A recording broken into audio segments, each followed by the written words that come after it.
different person. I think if you don't have the Lord in your life, you're always going to be trying to fill that hole with something. Yes. It's either going to be drugs, or it's going to be Ferraris, or it's going to be houses, or wives, or this, or that, or fame. And you're never going to achieve it. Because there's that inner thing of us that when we're born, of reconnecting with God, that's there. And even if you're denying it, that's what you're searching for. And I came across this video today of Alice Cooper and kind of his testimony to coming to Jesus. And it's interesting how he was raised in the church, raised Christian, and then he went as far away as he could, and then he came back. And it's interesting because God always says if you lay a good foundation in him, no matter how far you go, you'll always come back home. Always. So, but so today I wanted to cover his testimony. It's like a 30-minute video. And I'll link the description below.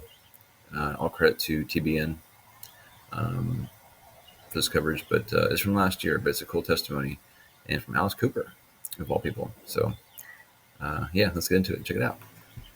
When I went into the hospital, the doctor said, I'll give you a month before you're joining your buddies.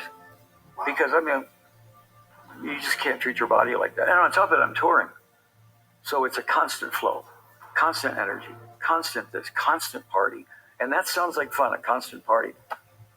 Got to a point where I would go backstage and look at my stage costume and start crying.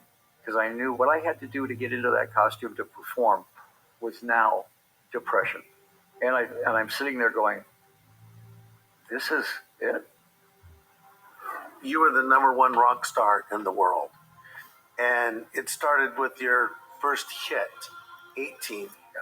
You were in multiple bands. You started out in a band called the Earwigs. Right. But that hit changed everything. So you're in a car, I think maybe with some of your bandmates, and you hear your song 18 on the radio for the first time. What was that like? We were the band that wasn't supposed to ever have a hit.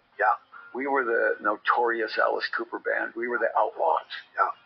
Every parent hated us.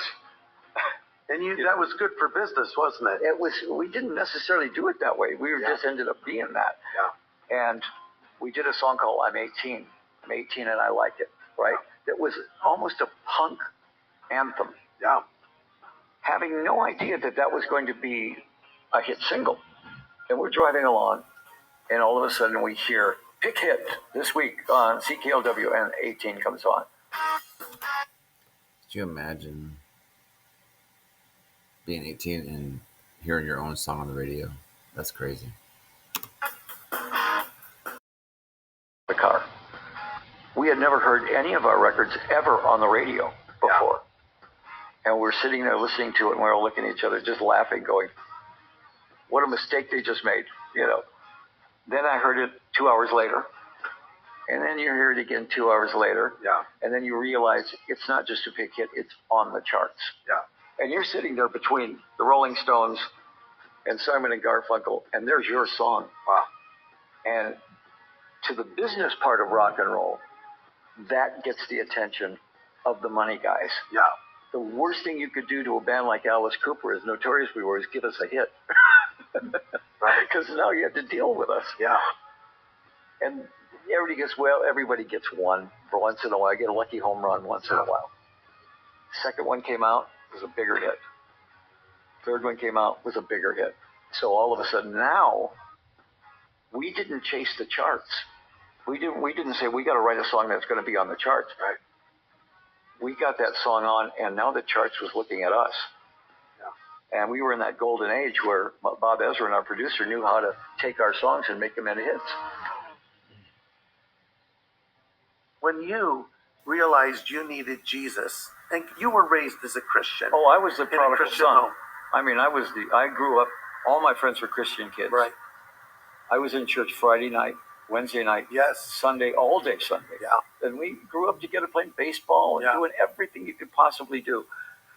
And then when the band accidentally took off, 1 in a million chance that your band's going to make it. That's right, a lot don't. And we went to LA. We were at that golden time when we came along with something that everybody wanted. Yeah. Now, we were not peace and love. We were the other side. Yeah. We were the darker side. But there was a sense of humor to it.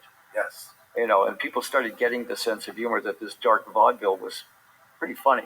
It had both things. Yeah. I went as far away as you could get. Yeah. I became the poster boy for what was wrong. The 700 Club was burning my albums. Said, this is the worst person you could ever possibly. Did you like it at the time of that? Oh, we were laughing. I almost wanted to go on the show on the 700 Club and go, okay, what book do you want to talk about in the Bible? Because I grew up in the Bible. You could have given them a run for their money. But I went as far away as I could. Became an alcoholic. Didn't realize I was going to become an alcoholic. He was just drinking beer with the boys. Every day. Different was That's how it happens. that they could stop. I couldn't. And that beer was constant now. And it was not alcohol. It was medicine now. Almost like a prop, too. And it was a prop. And I mean, it was a good prop. I was never drunk. I was never angry. I was never mean. I was always that Dean Martin kind of cool. Until it started throwing up blood. You've dodged a bullet more than once. When you were a young man, you had a very serious surgery. You still have a scar. Yeah. And your parents and you, of course, as well, all believe that was a miracle. Yeah. But then fast forward later in your life, you're at the peak of your success. You're an iconic figure, and you got heavily into drugs. And you're in a room, and you've got a rock of cocaine, like the size of a softball. Yeah. I recall you saying something along those lines. And you're using it. Your wife effectively has left you. She's moved to Chicago. She says, I'm done with this. And you look in the mirror, and what do you see? I had been awake for about 4 or 5 days. Yeah. And I was up on top of Beverly Hills in my big mansion. Yeah. I had a pipe, a rock, and a pistol. Whoa. And all my Paranoid. All get out. wives' dresses hanging up around the room so nobody could look in because you're paranoid as all get out about police coming. You got cocaine. And I'm sitting there going, this is it. I've alienated everybody. I've got my cocaine now, though, and I've got my gun. And I go in the other bathroom, and I look in the mirror. Now, to this day, I don't know if I had the Alice makeup on. Yeah. But I looked in the mirror, and the lines that come down from the makeup were blood. Yeah. And I was probably hallucinating, Yeah. but I flushed the rock down the toilet. Finally called up Cheryl, and I said, I'm okay now. I'm back. And Wow. she goes, not that easy. Yeah. Good for her. We finally got to a point of her saying, Christian counseling, Yeah. and this and that, you set it up. I want to know how serious you are about Yeah. this. I set it up with Lehman down in Tucson, and we started going Christian, and it took 5 years before she realized that I was not going to fall back. Wow. Into doing cocaine and all that. But I understood that. I could totally understand why she would be. She loved me, but she was suspicious. And any drug addict will tell you that drug becomes like oxygen. What a good woman, though. If you don't have it, you'll sell everything in your house to get it. I mean, it's an addiction beyond addiction. And once it's gone, you don't miss it at all. Yeah. I mean, once it was gone, I had never even, it was just gone, Yeah. But I mean, when you're addicted, you are attached at the hip, and honestly, nothing else is important. When you were younger, you were just getting started in your career. You met Frank Zappa. Yeah. He was going to record you. He says, do you have an agent? He said, we don't have one yet. So you met Shep Gordon, and you walked into a room, and 3 iconic rock stars were in that room. Who Right. were they? It was Jim Morrison, Jimi Hendrix, and Janis Joplin. Almost like the Mount Rushmore. Yeah. Jimi Hendrix. I knew I wore this shirt for a reason. Exactly. All dead at 27, by the way. Yeah, so they're in the so-called 27 Club. Right.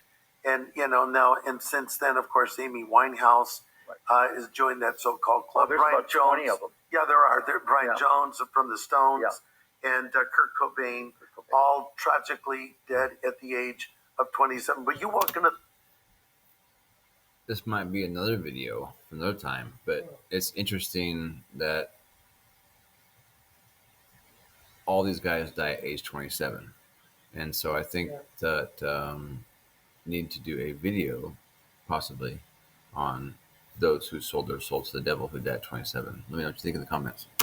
this room of these iconic rock figures, and they were so talented. I remember you told me each was an innovator in music, weren't they? I mean, They were the three most influential people in rock. yeah, I mean, other than the Beatles and the Stones, yes, they were the three that were everybody knew who they were. that's right. And Jimmy did something nobody had ever done. Jim Morrison did something nobody had done, and Janis Joplin did. Very true.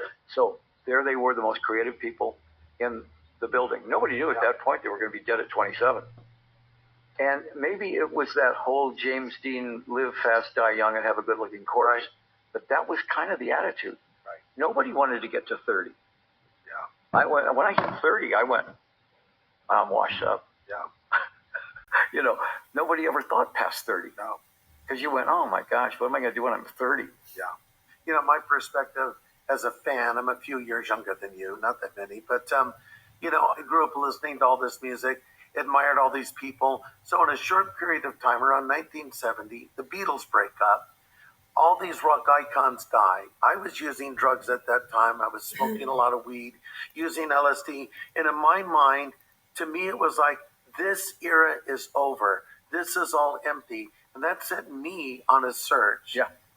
Kind of a process of elimination. Sure. What is the meaning of life? Was a 17-year-old kid. I said, well, it's not in drugs, sex, and rock and roll. Been there, done that in my own little version of it. It's not in the affluent world that my mother lived in, and she was friends with John Wayne, and she had a friend who was close to Frank Sinatra's wife, so she knew Frank. So it's not in that world, that affluent swinging world. Where is it? And then I came across a group of very outspoken It's in Jesus Christ. Christians on my high school campus sitting around in a circle singing songs about God. I thought they were delusional. But for the first time in my life, I thought, what if they're right?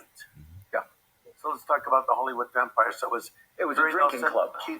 Keith Moon, Harry Nilsson, Mickey John Dolenz, Lennon, Mickey Dolenz, Bernie Taupin, John Lennon. and anybody else that would come into town. John Lennon occasionally. Yeah, he would come in, and we would sit there and we would drink every night at the Rainbow, last man standing kind of thing.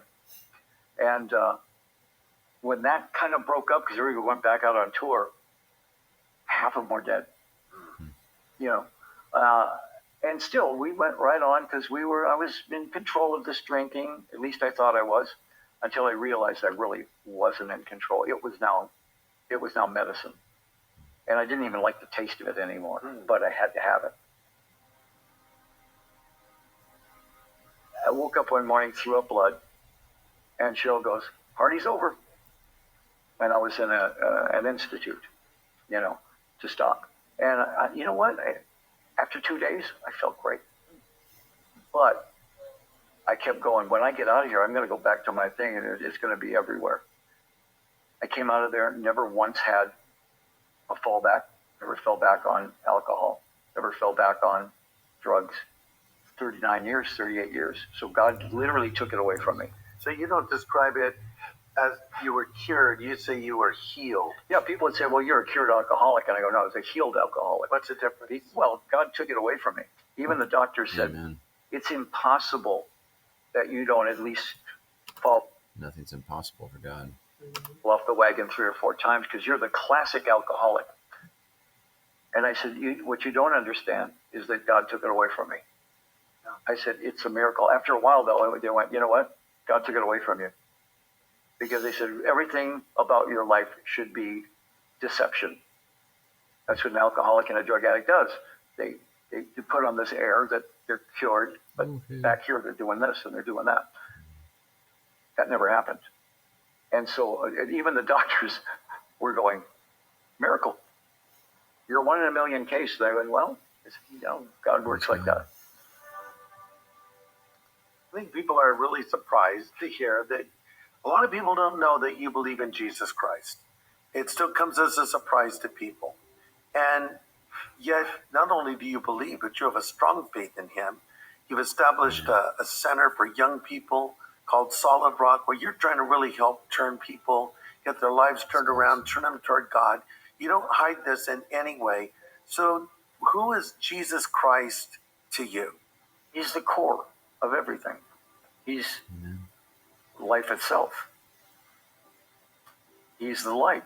I mean, if we don't all revolve around Christ, and we're way out in space somewhere.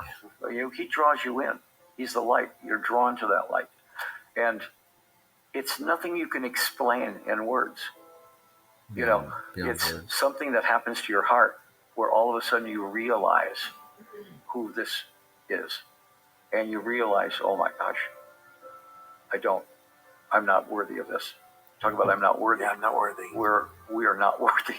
And yet, still, being hung on the cross, He knew your name. He knew my name. And that made me go, how can I not believe in this? He changes your heart. How can I not love you? Now, He didn't say, and now that you're a Christian, you can no longer be in rock and roll. His plan was, now you're a Christian, go be in a rock and roll band, but follow me. Be Alice Cooper. And that's what Christians don't understand. I can be Alice Cooper, and I can't tell you how many emails I get saying, that song you wrote, Hey Stupid? Yeah. Changed my life. I was getting myself that song spoke to me. Some of the songs that don't make any sense at all, they go, I turned to Christ because of that song. And I go, that song? what? It spoke to them differently. It said something differently. So now, when I write, I always try to have some lyric pointing towards Christ.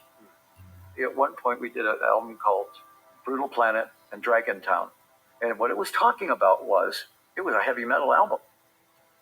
And this is so cool, man. It's right.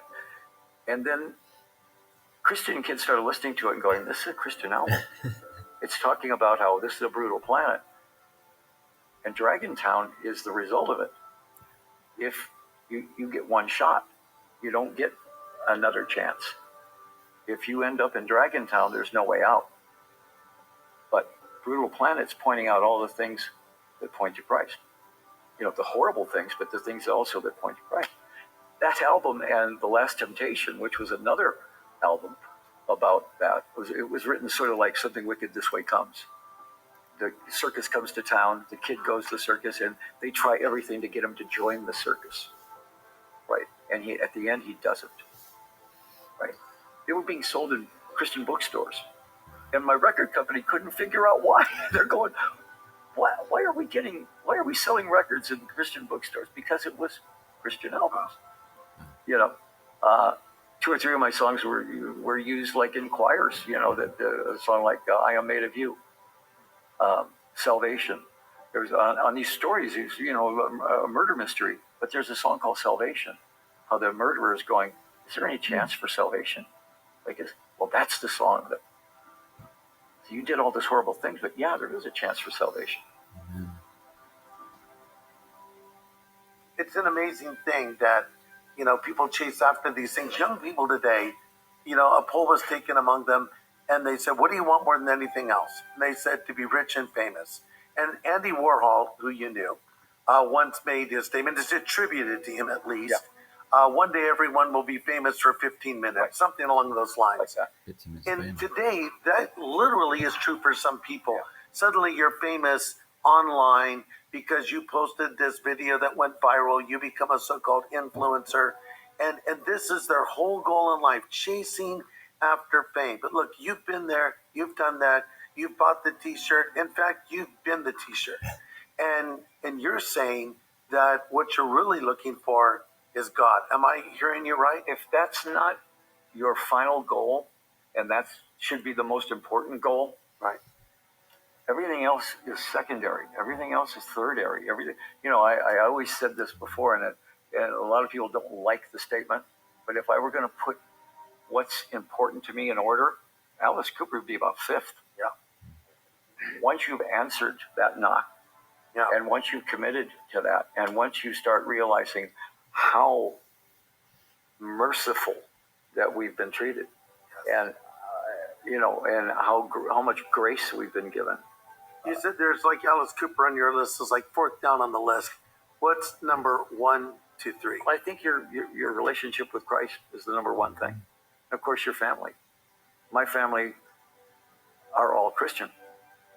My wife is just, she's like walking in a Bible herself.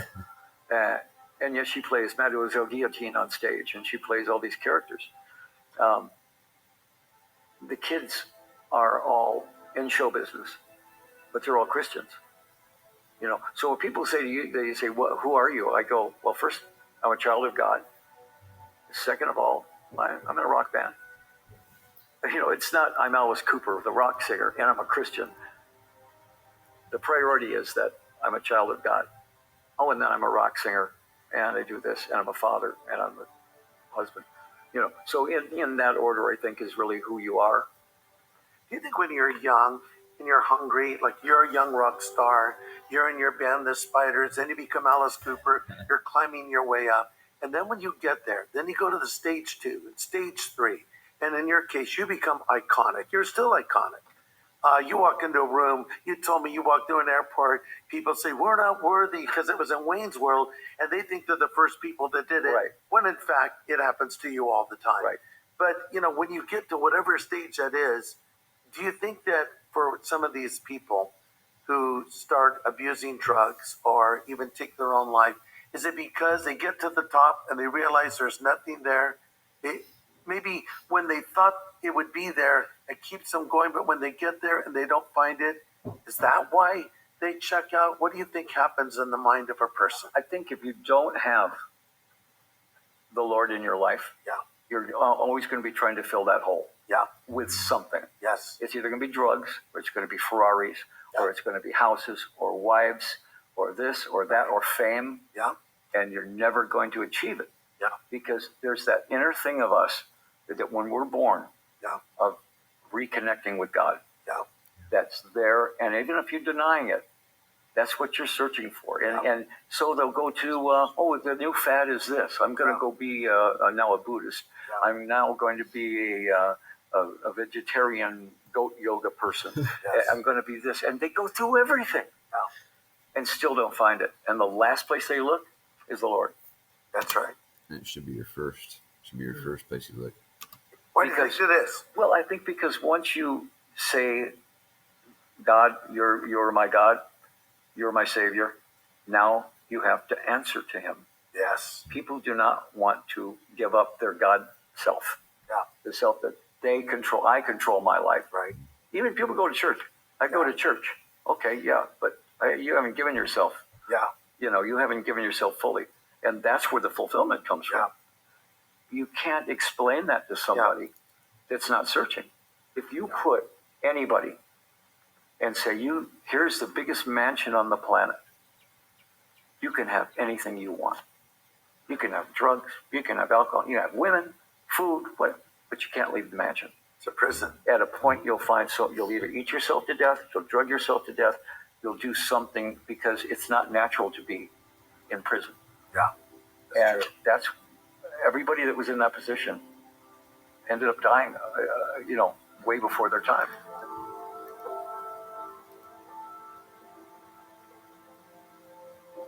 I became an alcoholic and a drug addict for a good reason. I didn't know it was a good reason, but I didn't know God was going to use it. Yeah. I can now go into a place and talk to kids about drugs and alcohol, and they can't say, well, what do you know about it? Yeah, you've been there. I did everything, okay? I've been there. I almost died from everything that I did. I can speak from experience now.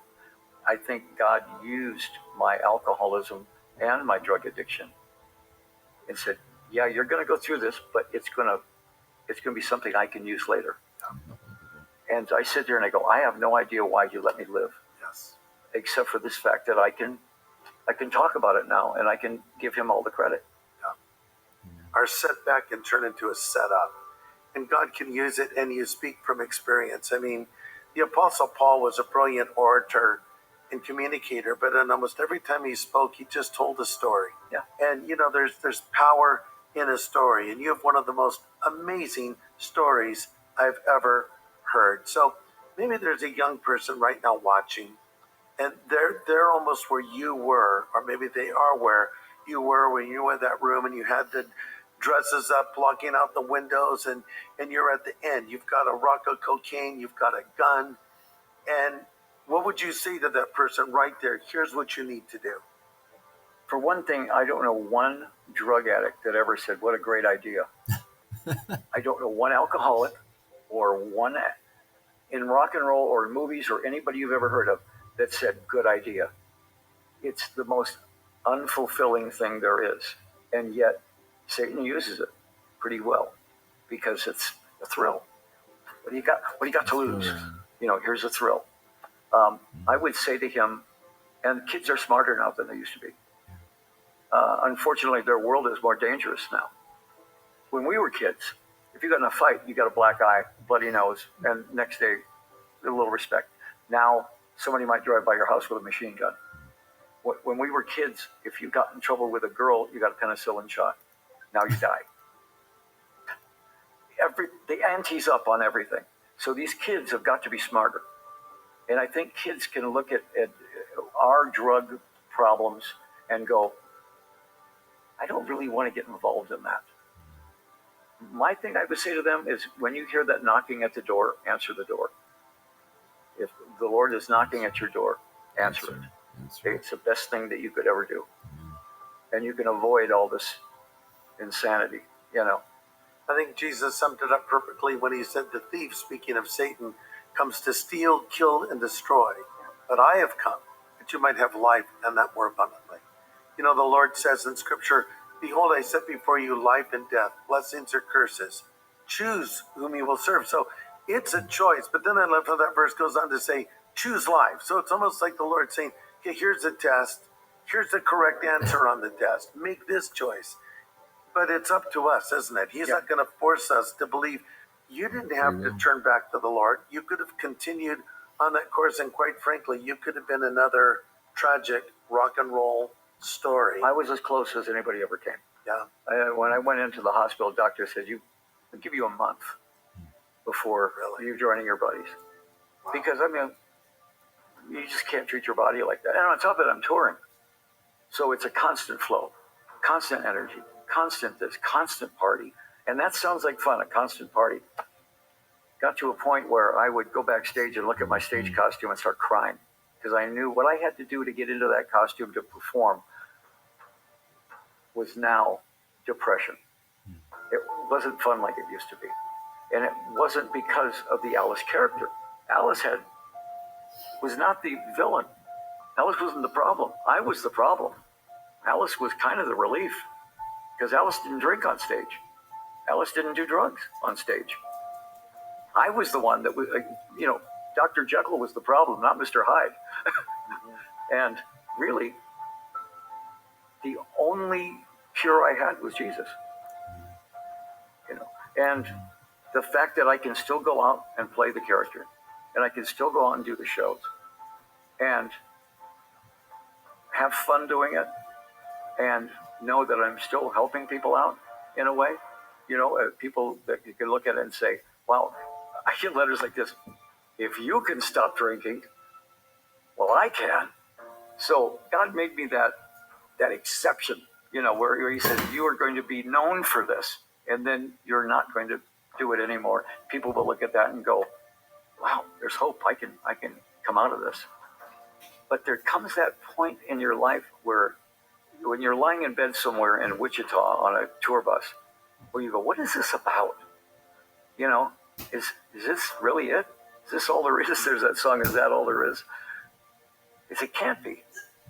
There must be something better than this. And I think that's when you start hearing the Lord knocking. Because, there's nobody on this planet that he hasn't knocked on the door. Again, you said we have a choice. Do we keep pursuing what's in the world. You seek me and everything will be added to you. You know, when I started proclaiming Christ, everybody thought, well, that's the end of Alice Cooper. We have never done better. I mean, on every level, since I have proclaimed Christ. It should have gone the other way. It should have absolutely ruined my career. Well, especially because of a persona and a trajectory that people may perceive that you're on. Yeah. But in reality, they don't realize it's a performance. You take on the role of a character, Sure. but you've redeemed it and turned it around Exactly. to use as a tool for good. I think that's how it's been used. You know, my show has always been a good against evil. Plays the villain, and what happens to him? He gets his head cut off, because the bad guy's always got to get his head cut off. And then what happens? He comes back, white top hat and tail, balloons, and he's redeemed. And just that simplicity of that will connect to people. Go, oh, he can be redeemed. He's not. They can't kill him. Well, you can kill his body, but you're not going to kill his spirit. You know, and that's always been the ongoing theme of Alice Cooper. Has been redemption at the end. And it is redemption, and we're so thankful for how you speak up for your faith. Alice, could you define what redemption is to you? Well, none of us deserve redemption, but Christ on the cross, if that blood is the most precious thing, that is your redemption. He was the perfect sacrifice. There's no sacrifice we could make that would be better than the Son of God dying for you. Understanding your sin, understanding that you're going to sin after that, and yet still paying the price. You can't do it. You can't ever repay that. And once you realize that, then you are connected to the Lord. He has taken a residence in your life. And now he's with you at every moment.